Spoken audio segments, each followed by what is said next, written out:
हाँ, मैं last class में सिस्टम इज इन इक्विलिब्रियम पर एफबीडी बनाई थी और मैंने आपसे क्वेश्चन पूछे थे और आपने इन क्वेश्चन का आंसर भी दे दिया था। फिर मैंने और क्वेश्चन पूछे, आपने उन क्वेश्चन का आंसर भी दे दिया। ठीक, फिर मैंने और क्वेश्चन पूछे, आपने उन क्वेश्चन का भी आंसर दे दिया। और फिर आज मैं एक नोट लिखवाया था, मैंने कहा था कि ये आप एज्यूम कर सकते हैं इक्विवेलेंट मास, और पूछा था आपसे कि आप ऐसा क्यों कर सकते हैं बच्चा पार्टी। तो उसका आंसर सुन लीजिए। उसका आंसर ये है कि एम नॉट की value 4m1m2 upon m1 plus m2। ठीक है,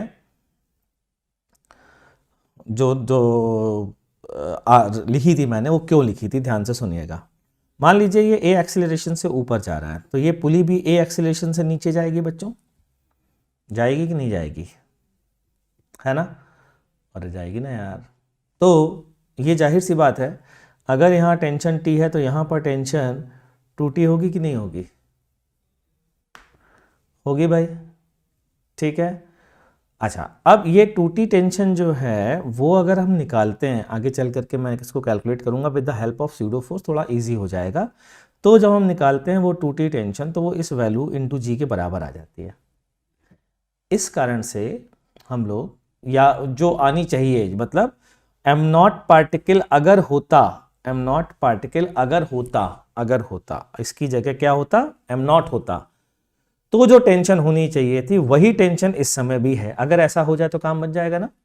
तो ये वो एम नॉट की वैल्यू है, जिसका प्रूफ मैं थोड़ा सा बाद में दूंगा। ठीक, अभी फिलहाल मैं कुछ और बताने जा रहा हूं, ध्यान से सुनिएगा। प्रूफ ये है, प्रूफ नहीं सॉरी, याद है बच्चों हमने एक बात पढ़ी थी, इफ, एक नोट पढ़ा था, याद दिलाता हूं।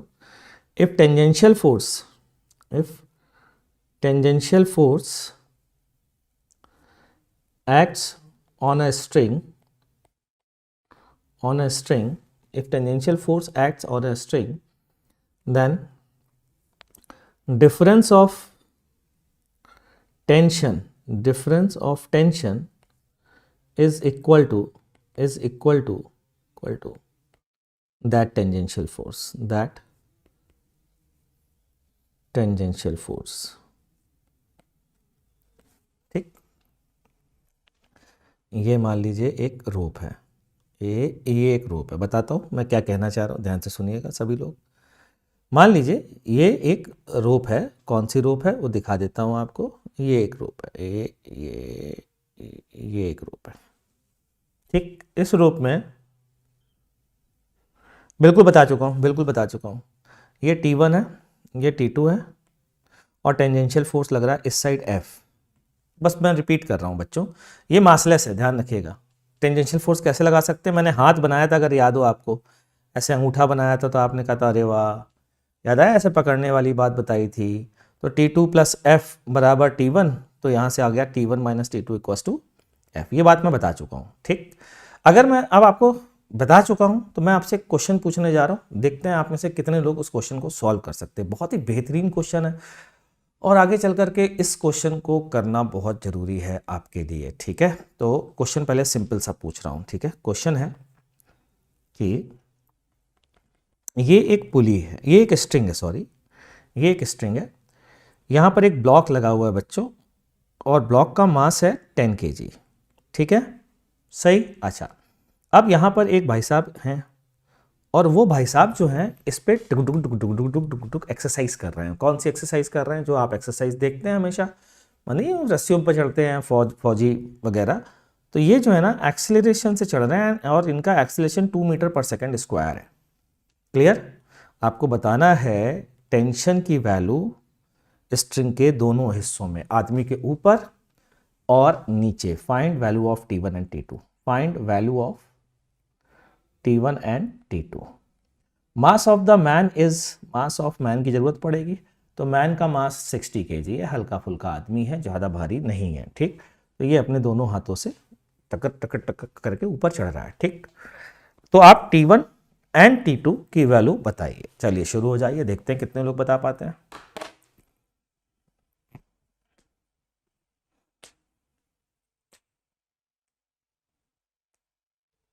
हाँ भाई, क्वेश्चन सॉल्व हुआ क्या? प्रीत बंसल ने आंसर निकाला है।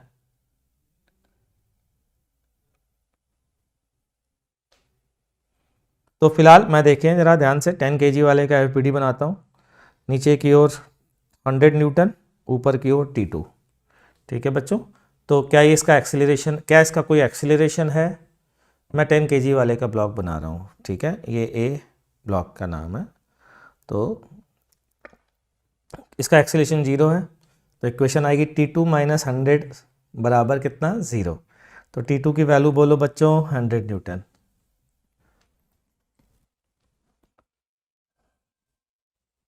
चलिए आगे करते हैं। ठीक है, ध्यान से सुनना। ये आदमी का एफबीडी बनाते हैं। ठीक है, ठीक। अच्छा, आदमी पर फ्रिक्शन फोर्स लग रहा होगा तभी तो ऊपर जा रहा है। ठीक। अच्छा, आदमी पर फ्रिक्शन फोर्स बच्चों किधर लग रहा होगा? ऊपर की ओर लग रहा होगा, लग रहा होगा पक्का। अच्छा, इसका acceleration 2 metre per second square. ठीक, इसका मास बोलो कितना दिया है? क्या 600 न्यूटन वेट हो गया इसका। ठीक, तो इक्वेशन बोलो F R minus 600 equals to mass times acceleration 60 into 2। तो एफ आर की वैल्यू बच्चों कितनी आ गई? बोलो 600 प्लस 120 कितना आया? 720 न्यूटन। आ गया फ्रिक्शन 720 न्यूटन। ये आदमी पर फ्रिक्शन ऊपर लग रहा होगा। अरे हाथ से पकड़ा होगा ना, ऐसे हाथ से जो रस्सी है, रोप है जिसको पकड़ा है, वो रोप हाथों पर फ्रिक्शन ऊपर लगा रही होगी। अच्छा, रोप पर फ्रिक्शन न्यूटन थर्ड लॉ तो पढ़ा है बच्चों की नहीं पढ़ा है? खो गया, भूल गए, खा गए, खत्म, हजम, वो डाइजेस्ट हो गया। अरे आदमी के हाथों पर फ्रिक्शन ऊपर है तो स्ट्रिंग पर फ्रिक्शन ऊपर लगेगा। आदमी के हाथों पर फ्रिक्शन ऊपर है तो स्ट्रिंग पर फ्रिक्शन नीचे लगेगा, एफ आर। ठीक, इस पॉइंट का एफबीडी बना रहे हैं। सही है, या आदमी आपका मन कर रहा है तो आदमी का एफबीडी बना लीजिए, जैसा करे। और क्या लगेगा नीचे की ओर? देखिए नीचे वाला टेंशन कितना है बच्चों? T2। तो इस पॉइंट का छोटा सा मास ले लीजिए, लगभग 0 मास। ठीक है, एफ आर प्लस T2। ऊपर की ओर क्या लगेगा? T1। क्या ये कहीं भाग रहा है? नहीं भाग रहा। तो क्या लिखें? T1 बराबर एफ आर प्लस T2। क्या एफ आर की वैल्यू आप निकाल चुके हैं? जी गुरुजी निकाल चुके हैं। कि कितनी आ गई? कि 720 न्यूटन। प्लस T2 की वैल्यू गुरुजी निकाल चुके हैं। कितनी आ गई? T2 की वैल्यू 100 न्यूटन। आंसर कितना आ गया? 820 न्यूटन। तो T1 की वैल्यू है बच्चों 820 न्यूटन और T2 की वैल्यू आपके सामने है। अच्छा, समझ में नहीं आया और जल्दी से कमेंट सेक्शन में लिखो, वरना मैं आगे बढ़ जाऊंगा। लगेगा ये कैसे सोचा? अच्छा, लगेगा ये कैसे सोचा, ओके ठीक है। लगेगा ये ऐसे सोचा कि आदमी अगर रस्सी को नहीं पकड़ता तो आदमी नीचे गिरता कि ऊपर जाता? कि नीचे गिरता। एक्सीलरेशन कितने से होता? 10 मीटर पर सेकंड स्क्वायर से होता, नीचे की ओर।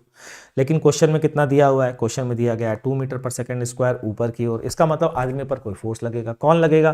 जो रस्सी में उसने हाथ से ऐसे पकड़ करके नीचे की ओर लगाया। रस्सी को हम क्या करते हैं? नीचे खींचते हैं, तो रस्सी हम पर किधर फोर्स लगाती है? न्यूटन थर्ड लॉ से ऊपर की ओर लगाती है कि नहीं लगाती है?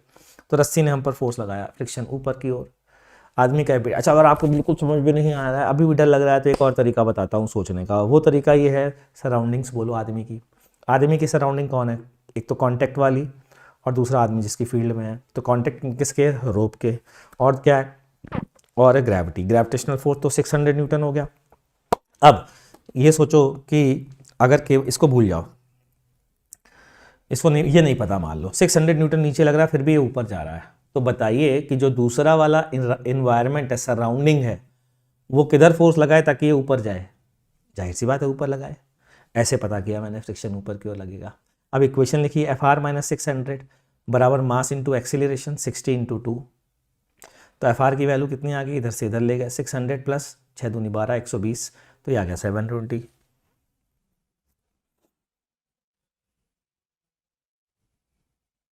ठीक है भाई, अभी समझ में आ गया? ठीक है, ठीक है। अब फ्रिक्शन क्या किया? अब मैंने वापस से जो जिस स्ट्रिंग को इसने पकड़ के रखा था आदमी ने, नहीं आइडियल स्ट्रिंग में भी, अरे चाहे आइडियल हो चाहे कोई स्ट्रिंग हो, आदमी अगर चढ़ेगा, आइडियल ही है। आदमी अगर चढ़ रहा है तो इसका मतलब है कि आदमी के हाथों में फ्रिक्शन है ना। इस फ्रिक्शन स्ट्रिंग में नहीं है, आदमी के हाथों में। तो आइडियली तो अभी भी है स्ट्रिंग। तो आइडियल रोप मासलेस होती है, फ्रिक्शनलेस थोड़ी होती है, पहली बात तो आदमी यहाँ पर हाथ लगा करके किधर फोर्स लगा? आदमी पर किधर लग रहा था? ऊपर। तो आदमी रोप पर किधर फोर्स लगाएगा? नीचे। तो वही वाला फोर्स लगाएगा न्यूटन थर्ड लॉ से जो आदमी पर ऊपर लग रहा था। तो एफ आर नीचे। अब देखो, इस पर टेंशन ऊपर वाला हिस्सा ऊपर की ओर खींच रहा है, नीचे वाला हिस्सा नीचे की ओर खींचेगा, क्योंकि टेंशन हमेशा अवे फ्रॉम द सिस्टम लगता है। समझ में आया बच्चों? तो नीचे की ओर T2 एफ आर और ऊपर की ओर T1। खत्म। जोड़ा क्यों सर? ओके सर, जोड़ा क्यों सर? जोड़ा क्यों? क्या जोड़ा? फ्रिक्शन वाला? अच्छा देखो भाई, ये रोप है, ये आदमी की उंगलियां हैं, ये आदमी की उंगलियां हैं, ये अंगूठा है, ठीक। आदमी इस रोप पर, ये रोप का थोड़ा मोटा हिस्सा बना देता हूँ, इसकी उंगलियां हैं आदमी की, ठीक। ये रोप है, ये रोप है, ये उसकी उंगलियां हैं, ठीक। ये उंगलियां हैं, ये उंगलियां हैं, और ये अंगूठा है। अब ये आदमी पर उंगलियों की मदद से फ्रिक्शन फोर्स किधर लग रहा है? ऊपर। तो इस रोप पर फ्रिक्शन फोर्स नीचे लगेगा कि नहीं लगेगा? लगेगा ना नीचे। भाई तुमने इस पर नीचे फोर्स लगाया, इस स्ट्रिंग पर, इस सेक्शन पर, ठीक। तो ऊपर टेंशन अगर T1 था तो ऊपर की ओर T1 लग रहा होगा इस सेक्शन पर, और नीचे की ओर T2 लग रहा होगा, क्योंकि याद करो tension always act in away from the system. हाँ, फ्रिक्शन की वजह से ऊपर चढ़ेगा, फ्रिक्शन की वजह से ऊपर चढ़ेगा। Sir please right in variables. Variables में तो लिख रहा हूं बेटा, मैं वेरिएबल्स में लिख रहा हूं। सर फ्रिक्शन ये क्या फॉर्मूला है, please right in variables. Sir friction ये क्या फॉर्मूला है, प्लीज राइट इन वेरिएबल्स। ये फॉर्मूला नहीं है बच्चा, ये फॉर्मूला नहीं है। अरे यार, ये टेंजेंशियल फोर्स है।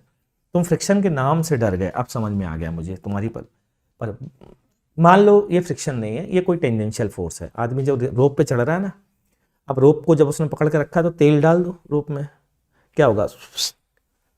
स्लाइड हो जाएगी रोप, खटक खटक खटक, नहीं चढ़ पाएगा। तो टेंजेंशियल फोर्स है, इसको फ्रिक्शन नहीं बोलते हैं। तो वो रोप पर जो टेंजेंशियल फोर्स नीचे की ओर लगा रहा है, तो रोप उस पर टेंजेंशियल फोर्स ऊपर की ओर लगा रही है, तो फ्रिक्शन मत लीजिए, ठीक है। कोई फ्रिक्शन का फॉर्मूला नहीं है ये फ्रिक्शन का कोई फॉर्मूला तो नहीं है, बस ये टेंजेंशियल फोर्स है। ये इसको नाम मैंने FR ऐसे लिख दिया है बस, और कोई बात नहीं है, ठीक। अभी समझ में आ गया बच्चों, ठीक। तो ये कोई फॉर्मूला नहीं है, क्लियर। एक और तरीका है, एक और तरीका बताऊं सोचने का? चलो एक और तरीका बताऊं, एक और तरीका देखिए।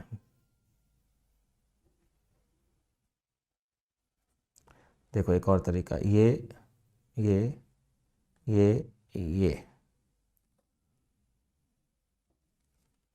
FR कैसे निकला? FR निकाला ही नहीं मैंने। देखो बेटा, ये उसका अंगूठा है, ठीक है। ये आदमी ने पकड़ करके इस रोप को पुश किया, ठीक। अब मैं क्या कर रहा हूँ, इसी को सिस्टम ले रहा हूँ।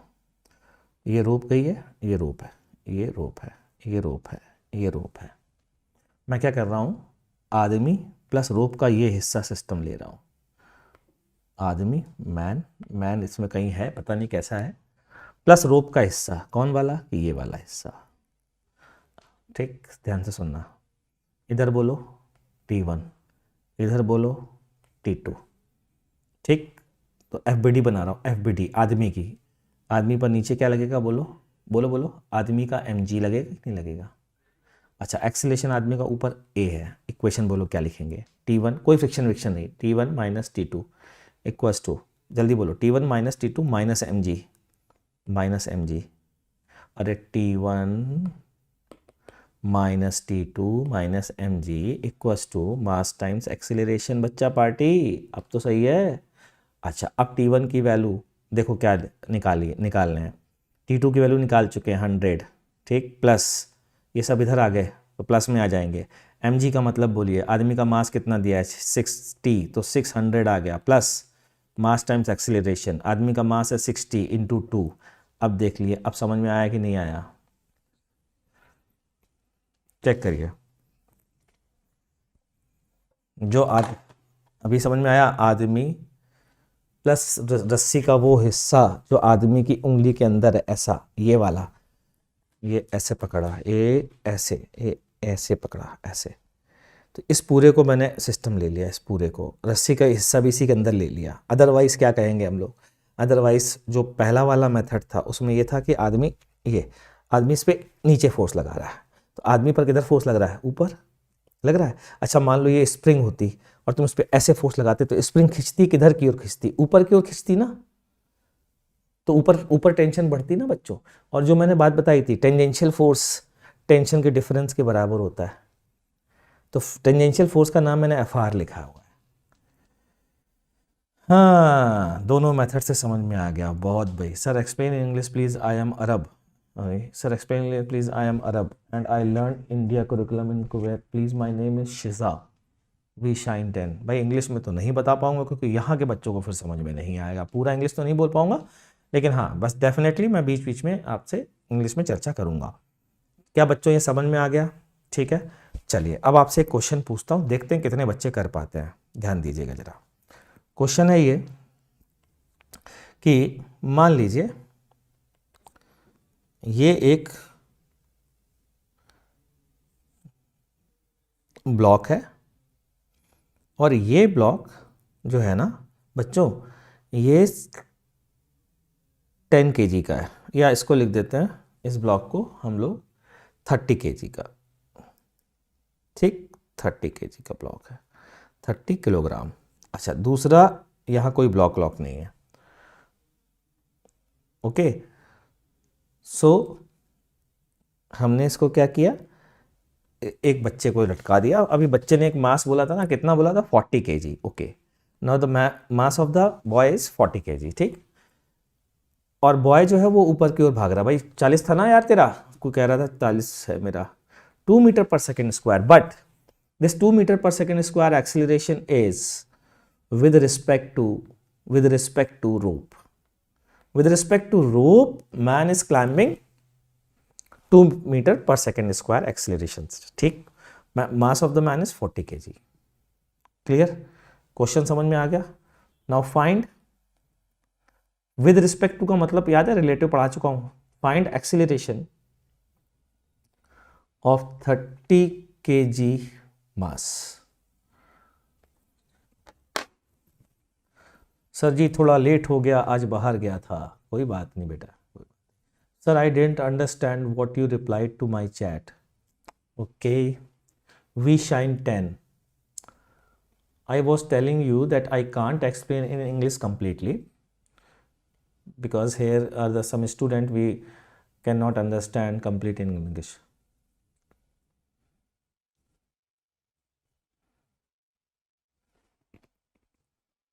हाँ जी, ठीक है।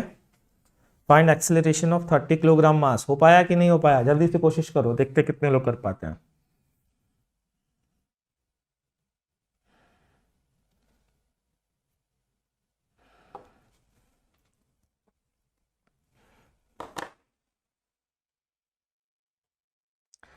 जी हार्दिक शर्मा, बिल्कुल हिंदी इंग्लिश मिक्स रहेगी। अरे जल्दी से क्वेश्चन सॉल्व करिए यार, मजा तो क्वेश्चन सॉल्व करने में है। क्वेश्चन सॉल्व करिए, फिर आएगा मजा।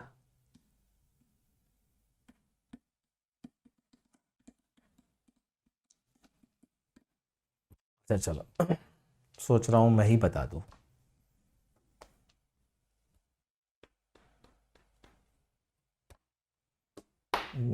कोशिश करो। 2 metre per second square is with respect to rope, with respect to ground नहीं है ना लायकों। चलो देखते जाओ, ध्यान से सुनना सभी लोग, बिल्कुल दिमाग कंसंट्रेशन, फुल कंसंट्रेशन से ध्यान से सुनिएगा। मान लीजिए ये एक्सीलरेशन ए से ऊपर जा रहा है, मान लीजिए ये ए एक्सीलरेशन से ऊपर जा रहा है, ये ब्लॉक, तो ये रोप ए एक्सीलरेशन से नीचे जा रही होगी, ये रोप ए एक्सीलरेशन से नीचे जा रही होगी, ये है रोप, ये ए एक्सीलरेशन से नीचे जा रही होगी। क्लियर है?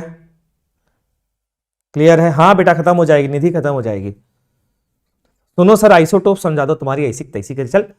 तो ये है रोप, ठीक, ये जा रही है 2 मीटर पर सेकेंड स्क्वायर से नीचे, ये जा रही है ए, सॉरी, ये ए एक्सीलरेशन से नीचे जा रही है, ए एक्सीलरेशन से नीचे। आप इसके रिलेटिव 2 से नीचे जा रहे हो, तो आप इसके रिलेटिव मतलब इसके फ्रेम में 2 से ऊपर गए, लेकिन ये भाई साहब नीचे चले गए, तो आप ग्राउंड फ्रेम में कितना गए? सोचो, फिर से बोलता हूं, आप इसके रिलेटिव मतलब इसको अगर फिक्स मान लें इसके फ्रेम में, तो आप 2 से ऊपर जा रहे हो, और ये खुद ग्राउंड फ्रेम में ए से नीचे जा रहा है, आप जा रहे हैं 2 से, ये जा रहा नीचे ए से, तो ये कितने से गया ऊपर? यही तो समझ में नहीं आता गुरुजी, क्या बताएं। एक बच्चा बोला 2 - a, okay, A minus two, एक बोला टू प्लस ए, अरे तुम्हारी ऐसी तैसी करें, ध्यान से सुनो। Acceleration of man with respect to rope is acceleration of man minus acceleration of rope. दूसरे तरीके से समझाता हूँ, ये answer acceleration of man with respect to rope question में दिया है, कितना दिया है, 2 metre per second square, in which direction, in upward direction. Clear, पक्का, अपवर्ड को पॉजिटिव मान लेते हैं, अपवर्ड को पॉजिटिव, वेक्टर है ना। एक्सेलरेशन ऑफ मैन पता नहीं, अननोन है, minus A R acceleration of रोप बोलिए, एक्सेलरेशन ऑफ रोप बोलिए किधर है बे, नीचे की ओर ए या ऊपर की ओर ए, नीचे की ओर ए, अरे जो आदमी ने पकड़ रखी है वो वाली रोप का एक्सेलरेशन नीचे की ओर, तो माइनस ऑफ माइनस ए, तो एक्सेलरेशन ऑफ मैन कितना आया 2, ये प्लस बन गया और तो ये उधर जाएगा तो 2 माइनस ए अपवर्ड डायरेक्शन में आएगा क्योंकि मैंने अपवर्ड को पॉजिटिव माना है, तो इसका एक्सेलरेशन ग्राउंड फ्रेम में आ गया 2 माइनस ए। ये लीजिए साहब, ठीक। गेमर्स परेशान मत करो, आइसोटोप्स की डेफिनेशन मुझे खुद नहीं आती बे, मैं कैसे बता दूं तुझे, मैं कौन से जानता हूं आइसोटोप्स, केमिस्ट्री का सी तो आता नहीं मुझे। चलो ठीक है, हम आगे बढ़ते हैं बच्चों।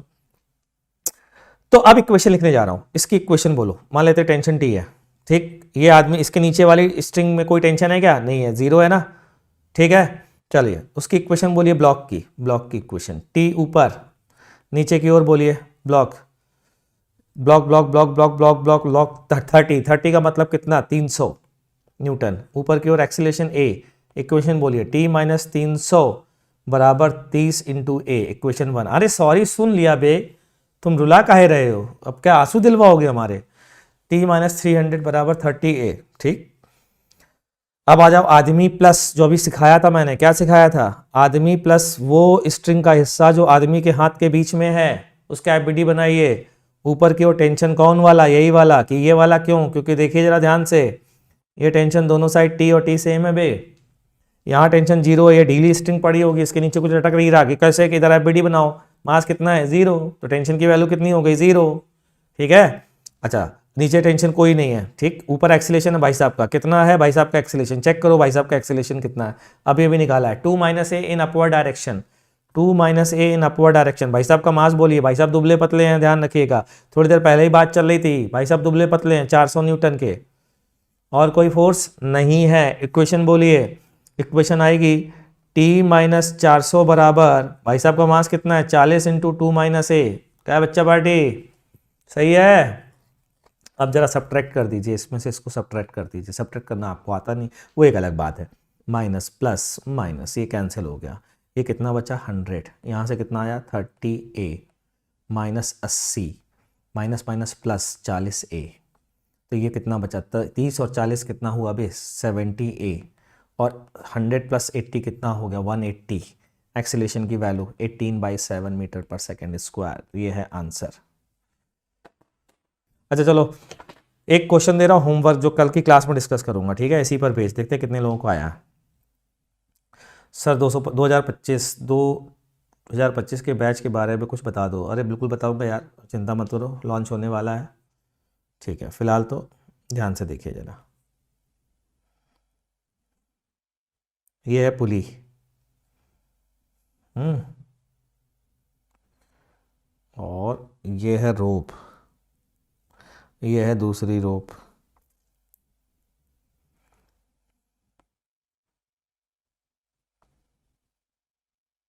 ठीक।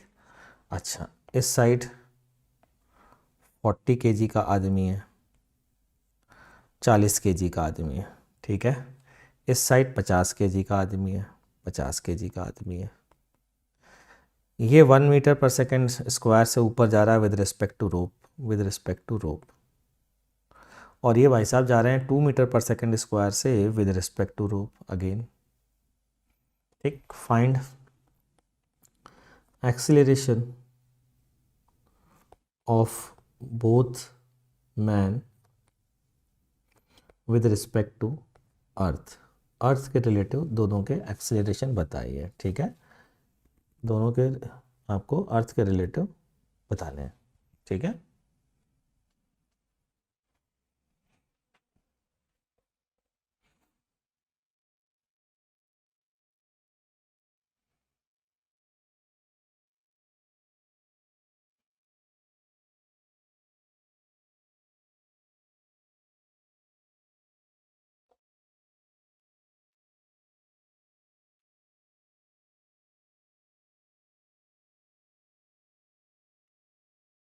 ठीक है बच्चों, तो ये क्वेश्चन आपको घर से करके लाना है। अगली चीज़ मैं पढ़ाने जा रहा हूँ, reading of weighing machine, reading of weighing machine, weighing machine.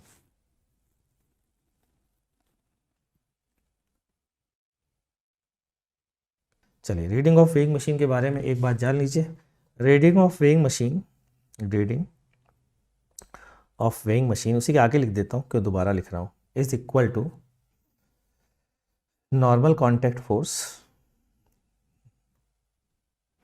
Contact force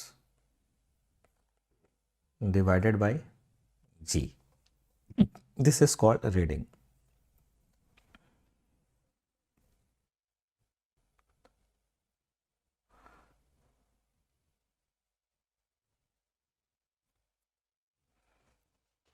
ठीक है, चलिए, reading of weighing machine, normal contact force upon g. जरा ध्यान से सुनना, इसका मीनिंग क्या है, मैंने ये क्यों लिखवाया है, इसको भी जरा ध्यान से सुनिएगा। यार ये बताओ, हम लोग वेइंग मशीन पर जाते हैं और खड़े हो जाते हैं, ऐसे खड़े हो गए। वेइंग मशीन को थोड़ी पता है आप कितने वेट के हो यार, भाई कोई मतलब जादू थोड़ी ना वेइंग मशीन के पास। होता क्या है, आपके वजन के कारण ये प्रेस होती है, मतलब आप इस पर लगाते हो फोर्स, ठीक, वो फोर्स कितना है वो ये रीड करती है। जैसे आपका वजन है मान लीजिए 60 kg, तो आप फोर्स कितना लगा रहे होगे आपके ऊपर, अगर मैं FBD बनाऊं तो N और 600 न्यूटन, तो आपके नॉर्मल की वैल्यू कितनी आ गई, 600 न्यूटन आ गई। ठीक है, तो आप इसको कितने फोर्स से प्रेस करोगे, 600 से करोगे कि नहीं करोगे। अब इसमें क्या है, इसमें अब एक चीज़ ऐसी होती है, एक मिनट ज़रा होल्ड करना बच्चों, एक मिनट के लिए। ठीक है, चलिए हम आगे बढ़ते हैं। तो नॉर्मल N बराबर 600 न्यूटन से आपने इसको प्रेस किया, ठीक है ना। तो हाँ, तो N जो है वो 600 न्यूटन है कि नहीं है। अच्छा, 600 न्यूटन जो है, 600 न्यूटन से प्रेस किया, लेकिन आपका वजन कितना, 60 kg। अब मशीन को कैसे पता, तो मशीन के स्केल में ऐसी स्केलिंग होती है कि जो फोर्स लग रहा है ना, फोर्स डिवाइडेड बाय जी, वो 10 से डिवाइड कर देगा और वो रीडिंग शो होगी। तो 600 डिवाइडेड बाई 10, तो मशीन कहेगी चिल्ला चिल्ला के 60 kg के हो, 60 kg को, तो आप 60 kg के आ जाओगे। ठीक, क्लियर हो गई भाई, बात समझ में आ गई। चलिए अब हम आगे बढ़ते हैं। तो एक किसी ने हमसे कहा कि जरा मशीन की रीडिंग बताओ। मैंने कहा कब, कि हम लिफ्ट में खड़े हैं और लिफ्ट में हमें वेइंग मशीन दिखी, कि कैसे, कि देखो कैसे, ये मान लीजिए ये एक लिफ्ट है बच्चों, ठीक, ये एक लिफ्ट में एक वेइंग मशीन रखी है, ऐसे थोड़ा स्टाइल मारने के लिए ऐसे एक हमने कांटा बना दिया, ऐसे दिखाई देता है, ठीक है। अच्छा, ये आदमी है, सौभाग्य साहब जो है ये उस क्वेश्चन का आंसर बता रहे हैं जो क्वेश्चन मैंने पूछा था। पता नहीं बेटा, अभी तो नहीं, बाद में बताऊंगा, नेक्स्ट क्लास में बताऊंगा, ठीक है। हाँ, तो ये आदमी बैठा है और इस आदमी का वजन है 50 kg, ठीक। मान लीजिए ये lift 2 metre per second square से ऊपर जा रही है और हमसे पूछा गया है find the reading of weighing machine, find the reading of weighing machine, weighing machine. चलिए बताइए क्या है रीडिंग।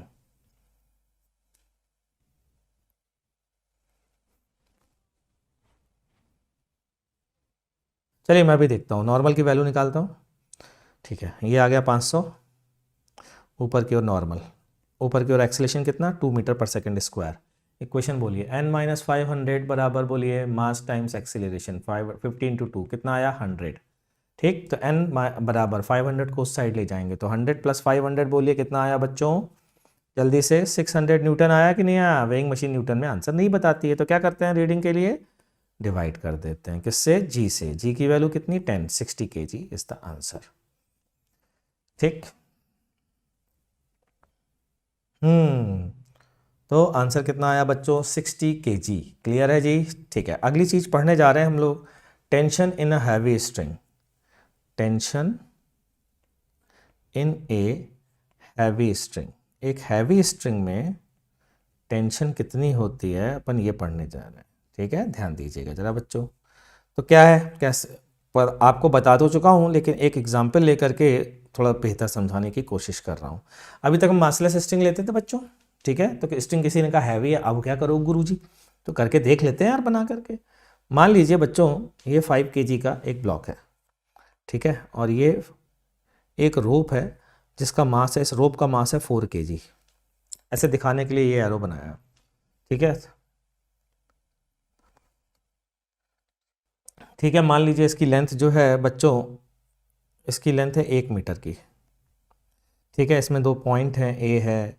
अब किसी ने पूछा, मान लीजिए यहाँ से किसी ने मेरे से पूछा कि यहाँ से 700 सेंटीमीटर या 70 सेंटीमीटर, 100 सेंटीमीटर 1 मीटर के बराबर होती है, 70 सेंटीमीटर पे एक पॉइंट बी है, find tension in B, find tension in B.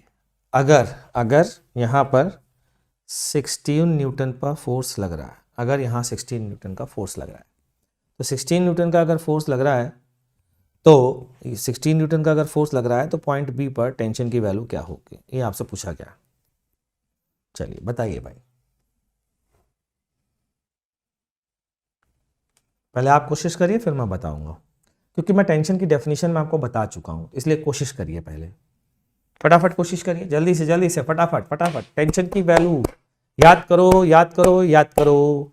एक स्ट्रिंग में टेंशन क्या होती थी, इसके एक तरफ का हिस्सा दूसरे तरफ के हिस्से पर जो फोर्स लगाता था वो उस पॉइंट का टेंशन कहलाता था। याद आया कुछ कि नहीं आया? हाँ, स्ट्रिंग का किसी भी पॉइंट पर टेंशन, स्ट्रिंग का एक तरफ का हिस्सा दूसरे तरफ के हिस्से पे जो फोर्स लगाता है वो टेंशन कहलाता है। कुछ याद आया? नहीं आया, कोई बात नहीं, मैं वापस से बोलता हूँ। ये वाला ब्लॉक, ये बताइए, इतना पार्ट ऑफ द स्ट्रिंग, ठीक, ये आगे कैसे जा रहा है? कोई फोर्स लग रहा होगा ना यार, वो फोर्स कौन सा होगा, याद करो। वो फोर्स वही तो होगा जो स्ट्रिंग बी पर इधर की ओर लगा रही होगी। हाँ, स्ट्रिंग और ब्लॉक ज्वाइंट है, ये यहाँ पर अटैच है, ये अटैच है। सर वो 4 kg मास पूरी रोप का है या 70 सेंटीमीटर का? 4 kg मास रोप का है, mass of the complete rope, mass of complete rope is 4 kg। चलिए शुरू हो जाइए। फॉर्मूला कुछ नहीं भैया, कोई फॉर्मूला नहीं, ना बच्चा, कोई फॉर्मूला नहीं लगाया जाता बाबू। फॉर्मूला लगाना गंदी बात है, फॉर्मूला मत लगाइए। लगाइए, बताइए। राम गजेंद्र सिंह पूनिया, राम। अरे राम साहब भैया, राम। चलिए ठीक है, ध्यान से देखिएगा। पहली बात मेरे दिमाग में कैसे आया, मेरे दिमाग में ऐसे आया कि ये वाले को सिस्टम ले लेते हैं, ठीक है। इसको जो चला रहा है वो ये वाला फोर्स ही तो चला रहा है। स्ट्रिंग का ये वाला हिस्सा, स्ट्रिंग के पीछे वाले हिस्से पे जो फोर्स लगा रहा होगा वही तो टेंशन होगा इस पॉइंट का। मैंने बताया था, टेंशन की डेफिनेशन में लिखवाया था कि स्ट्रिंग का एक पार्ट स्ट्रिंग के दूसरे पार्ट पर थ्रू द सेक्शन जितना फोर्स लगाता है वो टेंशन कहलाता है। क्लियर है? तो मुझे इस पर फोर्स निकालना है, उसके लिए मुझे इसका एक्सीलरेशन पता होना चाहिए। एक्सीलरेशन के लिए क्या करें? सिस्टम किसको लें? सिस्टम लें ब्लॉक प्लस रोप को। ध्यान से देखते जाइएगा, किसको लें? ब्लॉक प्लस रोप को। टोटल मास कितना हो गया बच्चों? 5 + 4 9 kg हो गया टोटल मास। इधर लग रहा है 16 न्यूटन। चलिए एक्सीलरेशन बताइए कितना होगा? तो 16 = 9 × A। चलो एक्सीलरेशन की वैल्यू बोलिए, 16/9 मीटर/सेकंड²। ये आ गया एक्सीलरेशन, ठीक है। चलिए अब इसका हम FBD बनाते हैं, इसका फ्री बॉडी डायग्राम बनाते हैं। तो किसका? 30 सेंटीमीटर लेंथ वाले हिस्से का, 30 सेंटीमीटर का। इस पर जो फोर्स लगेगा वही तो टेंशन कहलाएगा। और इसका एक्सेलेरेशन हम निकाल चुके हैं 16/9। तो इक्वेशन क्या लिखेंगे बच्चों? T = इसका मास इनटू इसका एक्सेलरेशन। फंस गए कि कहाँ? कि मास पे। ओ तेरी तो मास कैसे निकालें? मास तो पूरी रोप का दिया है गुरुजी, मास तो पूरी रोप का दिया हुआ है और आपने तो इतना छोटा सा हिस्सा लिया है, तो कैसे निकालें? कि बचपन में एक मेथड पढ़ाया गया था, यूनिटरी मेथड। ध्यान से सुनना। पूरी रोप मतलब 100 सेंटीमीटर, 100 सेंटीमीटर का मास बोलिए, 100 सेंटीमीटर मास बोलिए, कितना है? 4 kg। इसलिए 1 सेंटीमीटर का, जल्दी बताइए, 4/100। कुछ समझ में आया? इसलिए 30 सेंटीमीटर का,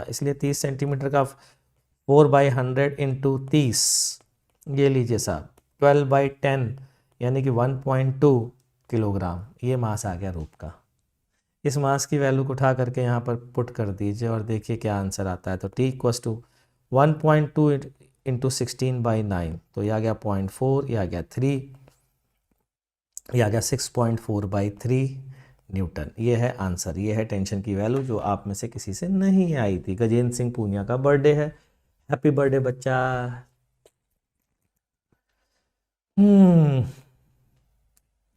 32/15 आ रहा है क्या बेटा? मैंने कुछ गलती की है रंजन बाबू?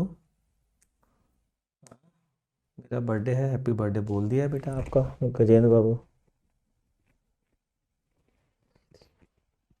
यही है, ठीक है रंजन। तो ये है आंसर बच्चों, 6.4/3। Thank you Guruji. Sir question की अप्रोच नहीं समझ आती है।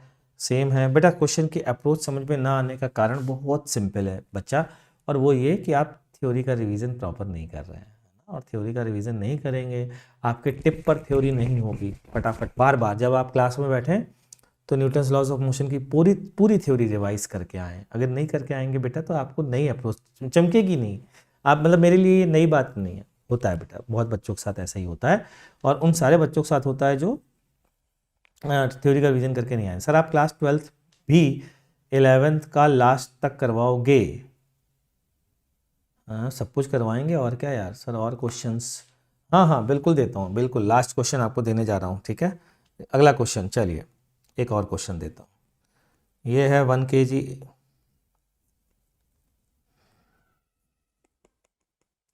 ये है रोप, बीच में ऐसे रोप रखी है, ठीक है, 10 सेंटीमीटर 100 सेंटीमीटर की रोप है। यहाँ पर एक फिर से ब्लॉक है, इस ब्लॉक का जो वज़न है वो है 3 kg, ठीक है। इस रोप का जो वज़न है वो है 2 kg, ठीक। और यहाँ पर जो फोर्स लग रहा है वो है 12 न्यूटन। ये है रोप ए बी, ठीक। तो बताइए बी से 30 सेंटीमीटर पर जो मार्क है उस पर टेंशन की वैल्यू क्या होगी? T1। ए से 30 सेंटीमीटर डिस्टेंस पर जो पॉइंट है इस पे टेंशन की वैल्यू क्या होगी? T2। दोनों बताइए फटाफट, find value of T1 and T2। चलिए ठीक है, ज़रा अब हम शुरू करते हैं, ठीक है, देखते हैं हमसे होता है कि नहीं होता है। शुरू किया जाए, चलिए ठीक है, तो करते हैं इस क्वेश्चन को। ध्यान दीजिए, सबसे पहले पूरे को सिस्टम ले लीजिए कंप्लीट, इसको पूरे को सिस्टम, ये पूरा सिस्टम है, ये पूरा सिस्टम है, सब साथ साथ चल रहे होंगे। अच्छा रोप यहाँ पर अटैच है, रोप ब्लॉक से अटैच है भाई, तो इसलिए सब साथ साथ चलेंगे, ठीक। जय हिंद बेटा। तो इक्वेशन लिखेंगे 12 equals to mass times acceleration. Mass कितना है? 3 और 1 4, और 4 और 2 6, 6a। चलिए एक्सीलरेशन की वैल्यू आ गई 2 metre per second square acceleration आ गया, ठीक। सर फिजिक्स में कॉन्सेप्ट तो समझ में आ जाते हैं पर न्यूमेरिकल भी होते हैं, तो फिर खुद दुखी क्यों बे? अब क्या करें साहब? अब निकालना है T1 और T2। बताया थोड़ी देर पहले, क्या बताया है? ये वाला हिस्सा इस वाले हिस्से पर जो फोर्स लगा रहा होगा वो टेंशन होगा। तो क्या करें, ये वाले हिस्से का फ्री बॉडी डायग्राम बना लें, और क्या करें, तो बनाते हैं इसका फ्री बॉडी डायग्राम। ये वाले हिस्से का ये लीजिए, बना दिया, ये लीजिए साहब, ठीक है। फोर्स इधर लग रहा है 12 न्यूटन का, ठीक। इधर फोर्स बोलिए T1 लग रहा होगा कि नहीं लग रहा होगा? इसका मास नहीं पता बाबूजी, इसका मास कैसे निकालें? अरे जैसे अभी थोड़ी देर पहले निकाला था यूनिटरी मेथड से, ठीक। चलो निकालते हैं। 100 सेंटीमीटर का मास कितना है, जल्दी बोलो कितना है? 2 kg है, तो 1 का कितना होगा? 2/100, इसलिए कितने का चाहिए, जल्दी बोलो। इसकी लेंथ कितनी? 30 सेंटीमीटर है, तो इसलिए 30 सेंटीमीटर का बोलिए फटाफट, कितना आया? 2/100 इंटू 30, ये कैंसिल हो गया, तो कितना आ गया? 2 3 6, 0.6 किलोग्राम ये मास आ गया इसका, ठीक। वापस आ जाओ, यहाँ पर इक्वेशन लिखो, एक्सीलरेशन की वैल्यू तुम लिख चुके हो, तुम हो महान। 2 metre per second square acceleration आ चुका है। चलिए इसका मास कितना है ब्लॉक का? 3 kg, 3 kg ब्लॉक का मास है। एम आप निकाल चुके हैं, एम कितना आ चुका है? 0.6। तो टोटल मास सिस्टम का कितना हो गया है बोलिए? 3 ये है, 0.6 ये है, तो टोटल मास बोलिए 3.6 हुआ कि नहीं हुआ? ठीक, तो आंसर बोल लिखो 12 minus T1 equals to total mass बोलिए 3.6 इंटू एक्सीलरेशन मतलब 2, ठीक है, तो कितना आया ये, 2×12, 2×6 7, 7.2, 12 माइनस T1, T1 की वैल्यू बच्चा बोलो, 12 माइनस 7.2, 12 माइनस 7.2 कितना आया जल्दी बताओ, 4.8 न्यूटन। चेक कर लीजिए, यही आएगा भाई।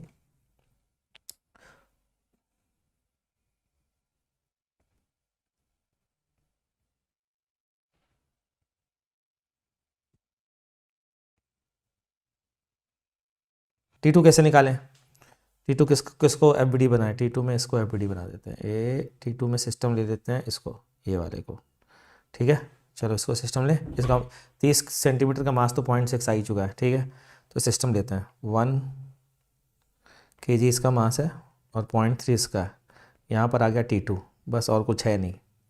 एक्सेलेरेशन 2 है, तो T2 equals to mass times acceleration, 1.3 into 2, 2.6 newton. ख़त्म खलास हो गया भैया। 3.2 न्यूटन आ रहा है अर्नव का यार।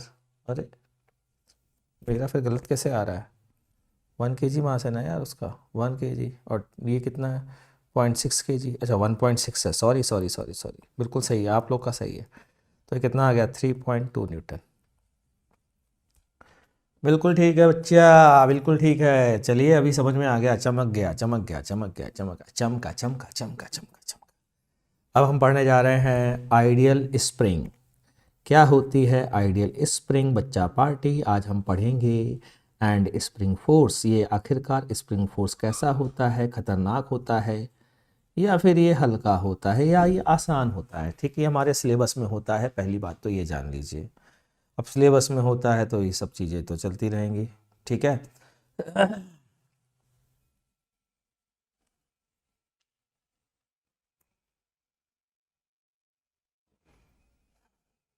बोलिए बोलिए भाई, ठीक। स्प्रिंग फोर्स दे रहा, ध्यान से सुनिए। क्या होता है, सबसे पहले स्प्रिंग क्या होती है, आइडियल स्प्रिंग किसे कहते हैं। अब मासलेस स्प्रिंग तो सबने देखी होगी यार, massless spring in which restoring force of the spring. पहले लिख लीजिए जल्दी जल्दी साथ साथ मेरे, स्प्रिंग इज, नोट्स अच्छे से बनाइए, ये समझ लीजिए, नोट्स नहीं बनाएंगे तो कुछ नहीं होगा। Directly proportional to the compression और एलोंगेशन। इन दोनों का कॉमन वर्ड है, पता है क्या, डिफॉर्मेशन। इन दोनों को कॉमनली अगर कोई वर्ड यूज़ करना चाहता है कंप्रेशन और एलोंगेशन को, तो डिफॉर्मेशन बोल सकता है। आगे से ध्यान रखिएगा, ठीक है। Of deformation of the spring, ठीक। अब सबसे मेरी बात, नहीं नोट्स के क्वेश्चन नोट्स में ही रखने हैं सर। 11 कब तक करवा दोगे प्लीज़ रिप्लाई। चलिए हम आगे बढ़े बच्चों। अच्छा देखो जरा ध्यान से, एक चीज़ स्प्रिंग में आती है और उसका नाम है नेचुरल लेंथ। बहुत यूज़ होता है नेचुरल लेंथ वर्ड का, अभी आते हैं सब बताएंगे, चिंता मत करो, पहले लिख लो फिर सारी चीज़ें एक साथ बता दूंगा बच्चों, ठीक है। लिखना बहुत ज़रूरी है क्योंकि आप रिवाइज कहाँ से करोगे। अनडिफॉर्म्ड length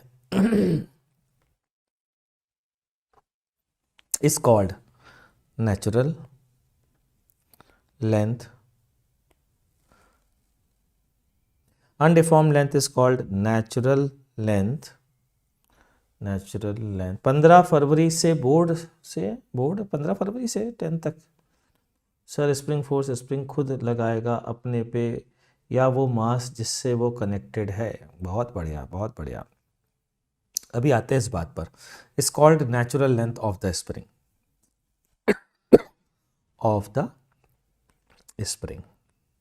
that is length when no force is acting on the spring, ठीक। सब बताता हूँ, चिंता मत करो। एक स्प्रिंग लीजिए आप, ठीक है। ऐसी होती है स्प्रिंग, ठीक, ध्यान दिए कभी ऐसी स्प्रिंग होती है। इसको ऐसे रख दीजिए, कोई फोर्स मत लगाइए, ऐसे ही रख दीजिए बस हवा में, फ्रिक्शनलेस सरफेस पे रख दीजिए, ग्रेविटी फ्री स्पेस में रख दीजिए, कहीं भी रख दीजिए बस, और कोई फोर्स मत लगाइए, फ्रिक्शन फोर्स भी नहीं लगना चाहिए, ना इधर लगाइए ना इधर लगाइए, ठीक है। तो इस समय जो इसकी लेंथ होगी ना, ये लेंथ कहलाती है नेचुरल लेंथ। सबसे पहली बात क्या होती है, natural length, clear. It is the mean position, mean position कह सकते हो बेटा, लेकिन अवॉइड करो, नेचुरल लेंथ बोलो। सबसे पहली चीज, इसको मैं L नॉट से डिनोट कर रहा हूं, ठीक। अब मान लीजिए हमने कुछ फोर्स लगाया और इस स्प्रिंग को खींचा पकड़ के दोनों साइड से, कान पकड़ के खींचते हैं वैसे स्प्रिंग पकड़ के खींची, तो स्प्रिंग पकड़ के खींची खींची खींची खींची खींची खींची खींची खींची खींची, ऐसी हो गई। इस पे समय स्प्रिंग की लेंथ हो गई L। तो जो पकड़ के खींच रहा होगा उसको फोर्स लगाना पड़ेगा F, या यूं कहें कि अगर वो इंसान है, अगर वो इंसान है, इंसान की उंगलियां हैं, ऐसे उंगलियों से पकड़ करके फोर्स लगा रहा है, ठीक। तो इस इंसान पर, इंसान को स्प्रिंग पर फोर्स लगाना पड़ रहा होगा बाहर की ओर F, दोनों इंसानों को F बाहर की ओर लगाना पड़ रहा होगा। तो न्यूटन्स थर्ड लॉ से स्प्रिंग फोर्स अंदर की ओर लग रहा होगा F। Now this force is such that, this force, ध्यान से सुनना, this force is such that it tries to regain the original shape of the spring. It tries to regain original shape of the spring.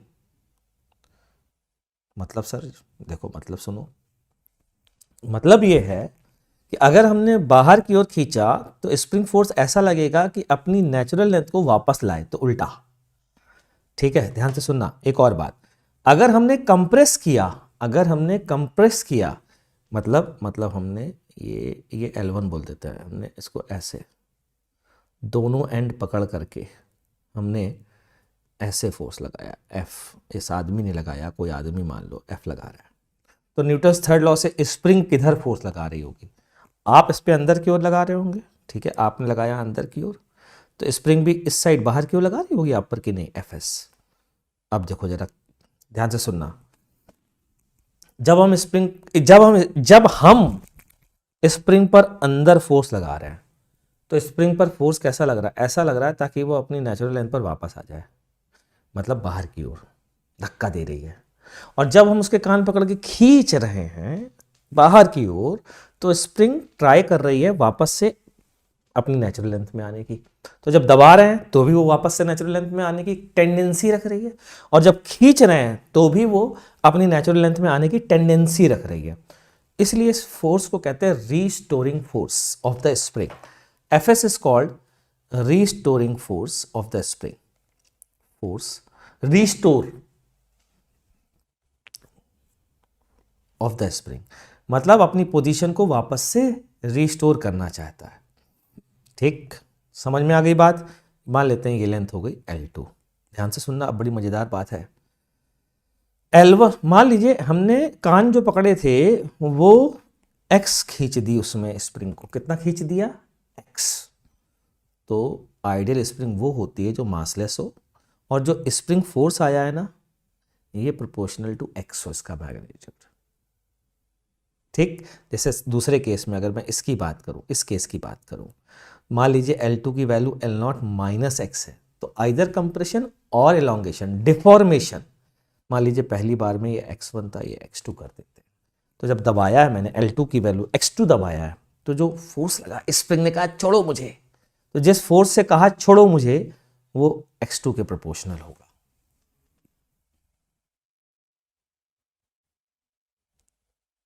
ठीक। Tendency का मतलब क्या होता है, जो ऑब्जेक्ट से इंटरेक्शन, सराउंडिंग से इंटरेक्शन जिस टाइप का कर रहा है, या ऑब्जेक्ट कोई सिस्टम है वो अपनी सराउंडिंग से जो इंटरेक्शन करता है, अगर सराउंडिंग ना होती तो उसका जो बिहेवियर होता वो टेंडेंसी कहलाता है। चलिए हम आगे बढ़ते हैं बच्चों। Now since force is in the spring is proportional to X, so the spring एक कांस्टेंट आता है, that constant is known as magnitude of force. एक प्रोपोर्शनैलिटी कांस्टेंट आएगा आएगा ना, तो भाई अगर प्रोपोर्शनल है तो। अच्छा, यहाँ पर अगर मॉड हटा दो तो माइनस साइन यूज़ करते हैं। बताओ क्यों करते हैं माइनस साइन, जल्दी बोलो। देखो माइनस साइन क्यों करते हैं, माइनस साइन इसलिए करते हैं, मान लीजिए ये स्प्रिंग है, ठीक, देखना जरा ध्यान से। अगर मैं फोर्स लगाया, मैं स्प्रिंग ने, आपने स्प्रिंग को खींचा, ये नेचुरल लेंथ का एंड है, NLP नेचुरल लेंथ पोजीशन है ये। अब आप खींच के यहाँ पर लाए हो तो एक्स इस डायरेक्शन में है ना, जबकि स्प्रिंग फोर्स किधर की ओर होगा, अंदर की ओर। और अगर आपने स्प्रिंग को NLP से कंप्रेस किया ऐसे ऐसे ऐसे ऐसे ऐसे, तो आपका एक्स है इधर, जबकि स्प्रिंग फोर्स किधर होगा, आगे की ओर। तो फोर्स, स्प्रिंग फोर्स और एक्स एक दूसरे के अपोजिट है, इसलिए माइनस साइन आया है। तो दिस के is called force constant, force constant और स्प्रिंग कांस्टेंट। ये तो ये फोर्स कांस्टेंट कहलाता है, या फिर ये क्या कहलाता है, स्प्रिंग कांस्टेंट कहलाता है। ठीक है बच्चों, क्लियर। जैसे फॉर एग्जांपल एक क्वेश्चन हो जाए, है ना, तो उससे और बेहतर समझ में आएगा। अच्छा, तो क्वेश्चन क्या है, क्वेश्चन ये है, तो अगली चीज ये है कि आपसे एक सिंपल सा छोटा सा क्वेश्चन पूछा गया है आपसे, एग्जांपल है। क्वेश्चन ये है कि मान लीजिए ये एक स्प्रिंग है, ठीक, और ये ऐसे बंधी हुई है पुली से, और यहाँ पर 10 kg का एक मास बंधा हुआ है, ठीक, 10 kg का एक मास है, ठीक, ये 10 kg का एक मास है। इसका स्प्रिंग कांस्टेंट दिया गया है बच्चों, मान लीजिए इसका स्प्रिंग कांस्टेंट दिया गया, कितना दिया गया, स्प्रिंग कांस्टेंट है इसका, ऐसा करता हूँ, इसका स्प्रिंग कांस्टेंट ले लेता हूँ 400 न्यूटन पर सेंटीमीटर। पर सेंटीमीटर है, थोड़ी सी चालबाजी चली गई है, ध्यान रखिएगा, ठीक। Find elongation in the spring, चलिए इलोंगेशन बताइए, स्प्रिंग में कितना इलोंगेशन होगा। स्प्रिंग ध्यान से सुनिए, मासलेस है स्प्रिंग, आइडियल स्प्रिंग मासलेस है, और कुछ नहीं दिया गया तो हम स्प्रिंग को मासलेस लेंगे, इस बात का ध्यान रखिएगा। स्प्रिंग कैसी है, मासलेस, ठीक है।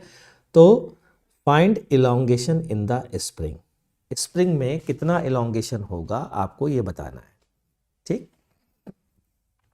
बताइए फटाफट, जल्दी से फटाफट बताइए।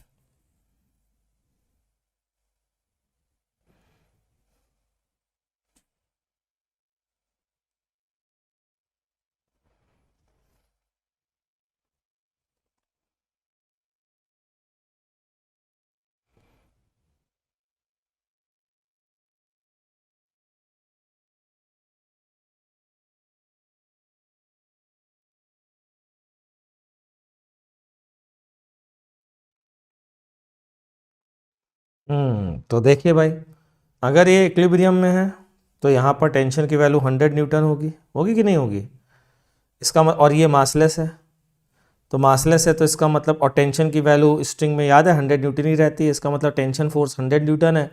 दैट मीन्स आप स्प्रिंग पर 100 न्यूटन का फोर्स लगा रहे हो, तो स्प्रिंग आप पर 100 न्यूटन का फोर्स, ये स्प्रिंग फोर्स आ गया, ये बराबर के इंटू एक्स है, के की वैल्यू है 400 इंटू एक्स, तो एक्स की वैल्यू कितनी आ गई बच्चा पार्टी, 100/400 सेंटीमीटर, कितनी, 1/4 सेंटीमीटर, ये आ गई। ठीक है जी, ये है इसका आंसर, ये है, क्लियर। अच्छा चलो बताओ, यहाँ पर कितना फोर्स लग रहा होगा, स्प्रिंग के इस एंड पर कितना फोर्स लग रहा होगा, स्प्रिंग के ये वाले एंड पर कितना फोर्स लग रहा होगा, ये वाले एंड पर। अरे स्प्रिंग मासलेस है भैया, तुम इधर 100 लगा रहे हो तो इधर भी तो 100 लग रहा होगा।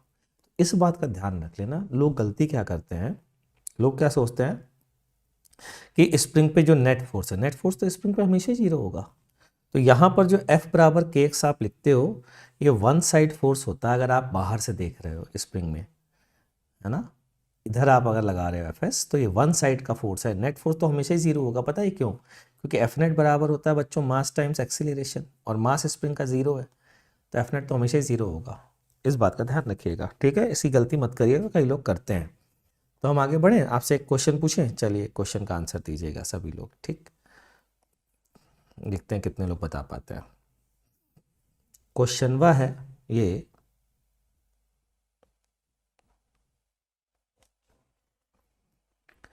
अगर मान लीजिए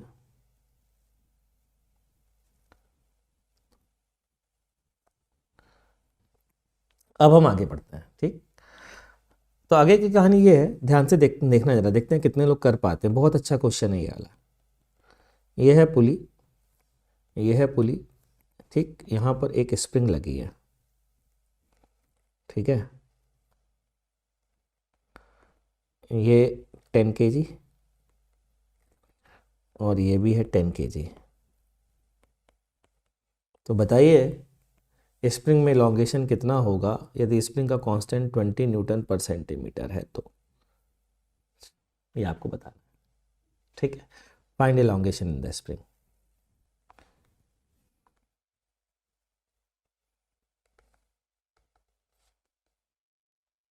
बताइए बताइए।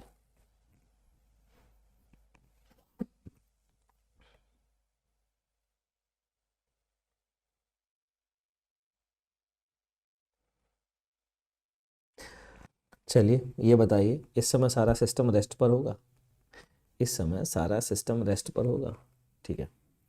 ये टेंशन 100 N होगी, ये टेंशन भी 100 N होगी, होगी कि नहीं होगी। अच्छा, F बराबर के एक्स में क्या करते हैं, एक साइड का फोर्स लेते हैं या दोनों साइड का फोर्स लेते हैं, अभी थोड़ी देर पहले बताया है। एक साइड का लेते हैं, तो यहाँ पर क्या लेंगे, 100 लेंगे। के की वैल्यू कितनी है, 20। एक्स की वैल्यू कितनी आ गई, 100/20, 5 सेंटीमीटर। भैया 10 कहाँ से आ जाएगा। अभी इतनी देर से देखो जरा क्या बता रहे हैं। एफ बराबर एक साइड का फोर्स लेते हैं, एफ बराबर के एक्स में, एक साइड का फोर्स लेते हैं एफ बराबर के एक्स में। यहाँ पर 100 है बच्चों, तो यहाँ भी 100 होगा, ध्यान रख लेना। फिर भी हमने क्या कहा है, 100 बराबर के एक्स लिया है, एक साइड का, एक साइड का, एक साइड का फोर्स। नालायक को, फिर भी गलती कर रहे हो। दोनों साइड से एक्स का कोई मतलब नहीं होता है, टोटल इलॉन्गेशन होता है। दोनों side has no meaning. X जो है वो या तो मतलब पूरा टोटल इलॉन्गेशन देगा हमेशा, दोनों साइड का कोई मतलब नहीं होता बच्चों, हमेशा ध्यान रख लीजिए, ठीक है। दोनों साइड 5-5 क्यों होगा, एक्स टोटल इलॉन्गेशन देता है। क्या मैंने अभी तक आपको ये पढ़ाया क्या कि एक्स एक साइड का होता है, एक्स टोटल इलॉन्गेशन ही बताया है हमेशा। चेक करो, देखो L2 L0 माइनस X2, मतलब ये और ये मिला करके X2 है ना। और देखो फोर्स प्रोपोर्शनल टू X2 बोला है, ठीक। और उसके बाद X क्या बोला, डिफॉर्मेशन। तो दोनों तरफ का कहाँ से आ गया भैया, टोटली होता है हमेशा। समझ में आया, अभी नहीं आया समझ में भैया, तो समझने का प्रयास करिए बच्चों, बहुत इंपॉर्टेंट चीज़ है ये, ठीक है ना। चलिए ठीक है, नेक्स्ट क्लास में हम लोग बहुत इंपॉर्टेंट चीज़ स्प्रिंग को लेके पढ़ेंगे। और वो इम्पॉर्टेंट चीज़ है सीरीज़ कॉम्बिनेशन ऑफ स्प्रिंग, बेहद इंपॉर्टेंट है, ठीक है। लेकिन आप नोट्स पढ़ के प्लीज़ आइएगा। प्लस पे कोर्स कब आएगा बेटा मैं नहीं बता सकता हूँ। सर इलेक्ट्रोडायनेमिक्स के रोडो के सोल्यूशन हो सकता है आज से ही आ जाए या नेक्स्ट कल से आ जाएंगे, टेंशन मत लीजिए, ठीक है। चलिए बच्चों, टाटा बाय बाय, मिलते हैं नेक्स्ट क्लास में जो कि होगी थर्सडे को 6 बजे। तब तक के लिए बाय बाय।